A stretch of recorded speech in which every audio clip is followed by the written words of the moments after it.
had built a house in Syria.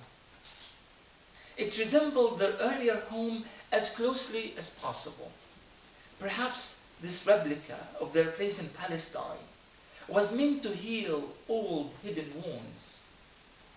Their little haven, sprinkled with happy memories under the orange trees and a fountain of stone and marble in the center of their small orchard, allowed them to travel in dreams to the home they longed for.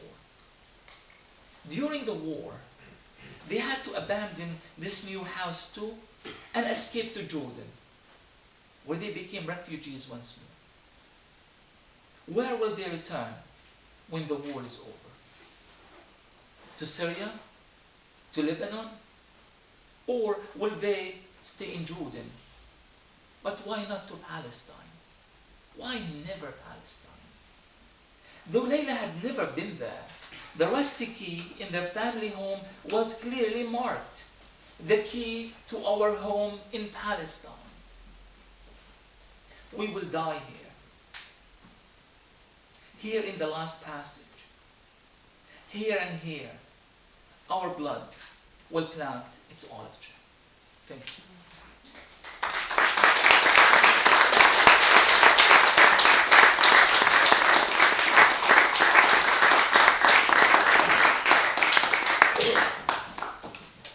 Thank you so much, Ramzy. Before we start discussion and question part, I would like to make 3 announcements. First of all, on these tables there are the books. And I'm the one who reads the book already, nearly finished, and I can tell you, please buy one and read it. It's really, it tells you so much about Palestine and about the Palestinian people. And yeah, and the second thing, I thought I took up the box here.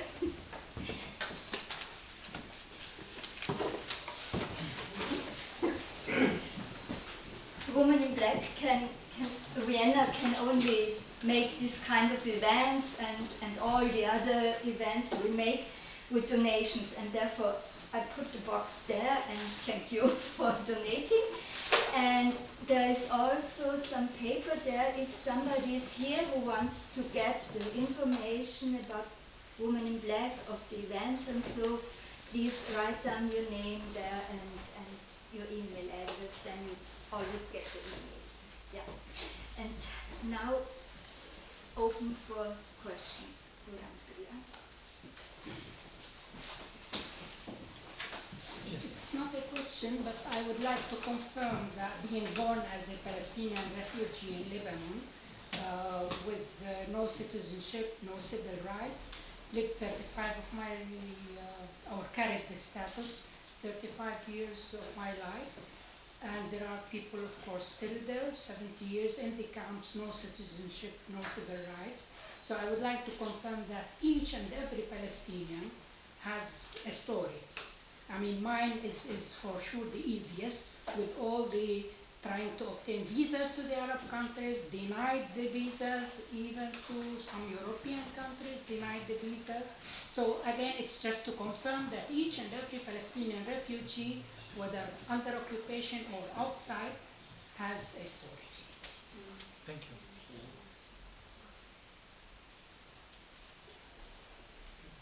Yes. I'd like to ask about the writing process. I write a little bit myself, so I'm curious. Did you have the concept in your head and then you went out to interview the people? Or did you interview them all and then came up with the book? Or how did it evolve? Right. So first, we wanted the early process to be kind of like we wanted everybody to participate in the conversation. So we issued press releases in Arabic, English, Spanish, and French. And we made them available using media, Al Jazeera, everywhere. We also, to make sure that we reach people who are in networks that we cannot reach, like for example, in Ain al-Hilwa or in Jabalia. It's quite tough to, there's rarely electricity in Gaza. To expect Marwan to access the internet and find that would be unfair. And that's where we had many young Palestinians kind of helping us generate ideas and generate stories. When we began the interview process, we went through several stages. Before we even started talking to them, those who could write, we asked them to write, to answer a certain number of questions, and the questions were really rather generalized. For example, a question that we kind of debated was, tell us about a memorable dream that you've had and you had repeatedly and why. It didn't seem to be of any particular importance. But then we ended up building the story of Hana Shalabi. This is a Palestinian woman from a village called Burqin near Jenin, who was in Israeli jail repeatedly, and she was tortured and beaten, and she went on a hunger strike. And she launched the longest hunger strike launched by a Palestinian woman in history. And the dream that she had is a dream that she kept having in Israeli jail as she was on that hunger strike. And it's a dream of her brother who kept coming and visiting her. And her brother was a fighter with some Palestinian militant group who was killed by Israel at one point. And to understand Hana Shalabi and her dream, you have to understand the context of her relationship with her brother. So we did not want to dwarf the conversation and to over-politicize the conversation. We wanted people to share everything, from their favorite colors to their love lives, to their perception on things and food and everything, then their ideas and politics and so forth and so on. Now, that was always quite challenging, honestly. There's a woman that we spoke to. She is from Sabra, from the Sabra refugee camp, before it was destroyed in 1982. She lost 51 members of her family. Everybody, entire family and the extended family were gone. Immediately I thought, this is a story. This is going to be a story that is going to convey so many important contexts. But then we decided against the story. Because when I spoke to her, it's like she could not overcome. She created a wall, an emotional wall between her and the fact that she has lost 51 members of her family. And she spoke in slogans and poetry. And the blood of the martyrs, she said, and they are not dead, they are all martyred. And we will meet in heaven, and until that day their blood will water the olive trees of Palestine, and the people will. And I wanted to know her mom and her dad, and what was the last thing she said, and where did they come from, and what was their life really like. And I couldn't. And eventually I realized it really is quite unethical that I am pushing for a story. Well, clearly she wanted to stay away. I think, and this is really interesting, I know this is not exactly what you asked, I'm going to link it to something else. For a while there was this thing, during the Second Intifada, there's this rumor that went out in the American media that Palestinians hate their children, Palestinian parents hate their children. I know it sounds really ridiculous, right? But it really wasn't. It's a notion that the pro-Israeli media, Hasbara camp, pushed, trying to explain why Palestinian parents, when their children come back dead, shot, martyred, why sometimes they say, I'm not going to mourn, I'm going to celebrate, my child is a martyr, he's in heaven. It's a coping mechanism. That's how we deal with it. It is because you are living, this is not the kind of devastation that ends.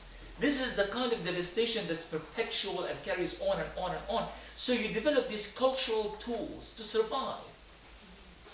You see, of course in the American media this meant that we don't love our children, and we had to launch this media, counter-media attack, proving that our parents actually love us. That's the kind of blindness that you see in American media.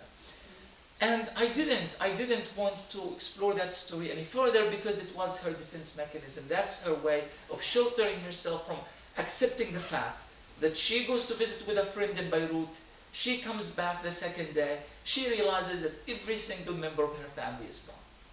You see? So sometimes the interviews, you interview someone to talk about something, you end up talking about something else. You interview someone to talk about Yarmouk, then you discover that actually his story is actually located in the Gulf War of 1990-91 when they were pushed out of Kuwait and they lost absolutely everything. You can tell because of the narrative of that person, the way they locate themselves. Their emotional location usually starts and ends with a particular point. It's Iraq, it's Lebanon, it's Yarmouk, it's Ain al-Hilwa, it's Gaza, it's Jabalia, it's this, it's that. So you start with a certain assumption in mind, but sometimes you end up going in all sorts of directions. The challenge is, how do we stream all of these narratives in such a way that we create somewhat of a comprehensive account? That was our biggest challenge, and that's something that we've done at the very, very end when we acquired interviews, nearly 80 interviews, and we needed to cut them down to about 8.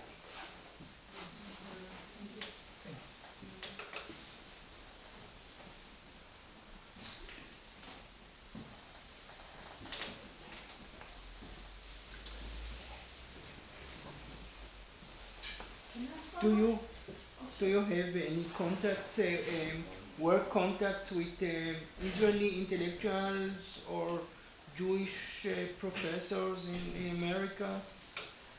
Yeah, I mean, Ilan Pape Yeah, is the one who wrote the yeah. foreword to the book. Yeah. So, yeah, we do. We do, yeah, of course. Yeah. But, like, is your question, is this relevant to this particular book, perhaps? No, in general.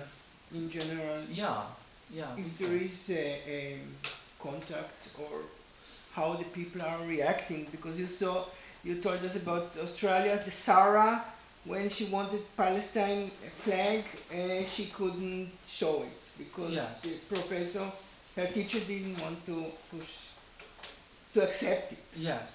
But the interesting thing about the flag, and this is why I say that the Palestinian experience, even if Sarah struggled in the beginning of her life, eventually she got fine education and she is living somewhat of a good life, she travels and so forth. But the fact is, I grew up in a refugee camp in Gaza too, and UNRWA used to come on a particular day after school started every year, and they would bring us coloring books and textbooks and pencils and that sort of thing. And we will each get 3 crayons, 3 crayon colors. And they were not always red and black and green. Sometimes it's in red and purple and something else. So what we would do immediately, without even planning it, without talking to one another about it, the coloring books are here, we see the UNRWA truck coming from across the street, we are all in chaos, the people come, everybody gets his share, we all take our coloring books, and we start swapping colors to make sure that we have the needed colors for the Palestinian flag. And then everybody will have his color, and then we will fold them and we'll put them in our bags, and then and that was before the Intifada. The Israeli army, someone was like, oh, the Israeli army is there. We start tossing the bags everywhere, and then the army would leave and they would go and we retrieve the bags and so forth. So the idea of the flag not only is something that Sarah experienced in Australia, we experienced in Gaza as well. Now maybe Sarah thought that she was born in a whole completely different political context, but in some strange way there's an overlapping between Sarah's experience and my experience and the experience of hundreds of thousands of Palestinian children. Our need to emphasize the flag, our need to protect the flag, and the fact that we were denied actually from holding that flag. Otherwise we would go to jail or our parents would be fined if we are under a certain age and so forth. If you don't have any more questions, we can proceed. Sorry, Yes. one last one. Yes. Is there any source of news that you can recommend where it's impartial, where there's anything actually true to the whole situation? I'm going to be really honest here and says absolutely not. There is no impartial news. There is no impartial news. I think the way that we should acquire or try to acquire our news is by educating ourselves from as many sources as possible, knowing fully what are the ideological or political leanings of this group or that group, and try to paste the truth together on our own. Not because I run the Palestine Chronicle, but I do recommend that you visit the Palestine Chronicle, because the kind of news, even though we are based outside Palestine, The kind of news we acquire and we report on, we try to associate it as closely as possible to the people in Palestine. The electronic Intifada is a fantastic source of news. Even though I have many disagreements with Al Jazeera, I think Al Jazeera English has tremendously good commentary that's worth reading, and so forth. But is there a specific source of news that really tells nothing but the truth? And no, I don't think so. Yeah. All right. More questions? So I thank you very much for coming and for you, Angela, very much for organizing this. I really appreciate it.